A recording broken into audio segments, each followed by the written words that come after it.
నేపాల్లో నడిపేది కమ్యూనిస్టుల ప్రభుత్వం.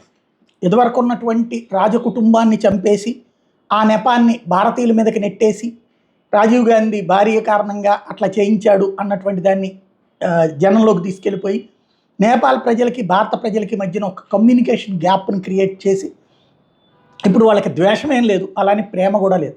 ఒకప్పుడు ప్రేమించేవాళ్ళు భారతదేశాన్ని, దాన్ని చెడగొట్టి తర్వాత కమ్యూనిస్టుల్ని అధికారంలోకి తీసుకొచ్చింది చైనా. ఆ వలలో పడ్డటువంటి భారత్ ఇప్పటికీ పూర్తిగా కోలుకోలేదు. కాకపోతే భారత్ సహాయం లేకుండా నేపాల్ ముందుకెళ్ళి, కానీ అక్కడ ఉన్నటువంటి ప్రభుత్వం ఓలీ ప్రభుత్వం ఇప్పుడు ఉన్నటువంటి, ఇదివరకు ప్రచండ ప్రభుత్వం అన్నీ చైనా చెప్పు చేతల్లో నడిచేది.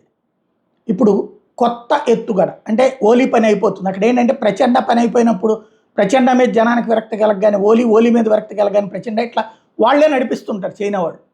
కొన్ని రోజులు వాళ్ళని, కొన్ని రోజులు వీళ్ళని, మధ్యలో ఆ కాంగ్రెస్ పార్టీని వస్తే కూడా దాన్ని కాకుండా నడుస్తుంది. అక్కడ ఒక కథ నడిచిపోతూ ఉంటుంది. నేపాల్ని ఒక రకం నేపాల్ పాలకుల్ని నిర్దేశిస్తున్నది చైనా. ఇప్పుడు హిందుత్వాన్ని టచ్ చేశారు. ఎందుకు? అది కూడా హిందుత్వ దేశం. మొన్నటిదాకా ఒకప్పుడు హిందుత్వ దేశం, దాన్ని కూడా సెక్యులర్ కిందకి మార్పిచ్చింది చైనా. ఈ ఓలీ ప్రచండ వీళ్ళని అడ్డం పెట్టినాయి. ఇప్పుడు ఏంటంటే రాముడు పుట్టింది అయోధ్య, సీత పుట్టింది నేపాల్ అంటాం, జనకుడి కేంద్రం. కానీ ఇప్పుడు ఆయన ఒక కొత్త వివాదాన్ని తెర మీద తీసుకొచ్చారు. రాముడు పుట్టింది నేపాల్లోనే, శివుడు పుట్టింది నేపాల్లోనే, ఇంకొకటి విశ్వామిత్రుడు పుట్టింది కూడా నేపాల్లోనే. ఈ విషయాన్ని ప్రజల్లోకి తీసుకెళ్ళని నేను పురాణాలను ఉటంకించినే చెప్తున్నాను అంటూ ఓలీ. అంటే ఇప్పుడు దాని మీద చర్చ. మన వాళ్ళు మాట్లాడతారు అట్లా కాదు అంటే, ఇక్కడ పండితులు చెప్తారు అయోధ్య ఎట్లాగా, సీత ఎట్లాగా, తర్వాత శ్రీలంకలో ఎట్లాగా, ఇవన్నీ ఈ చర్చ జరిగిపోతుంది. తద్వారా ఓలీ కోరుకున్నటువంటి లక్ష్యం ఏంటి?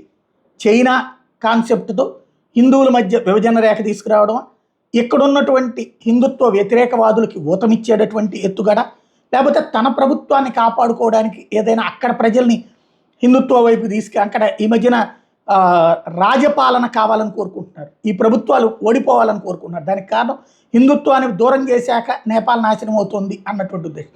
కాబట్టి హిందుత్వ ఎజెండాతో ముందుకెళ్లడం కోసం ఈ ఎత్తుగడ వేస్తున్నారా అన్నది తేలాల్సింది.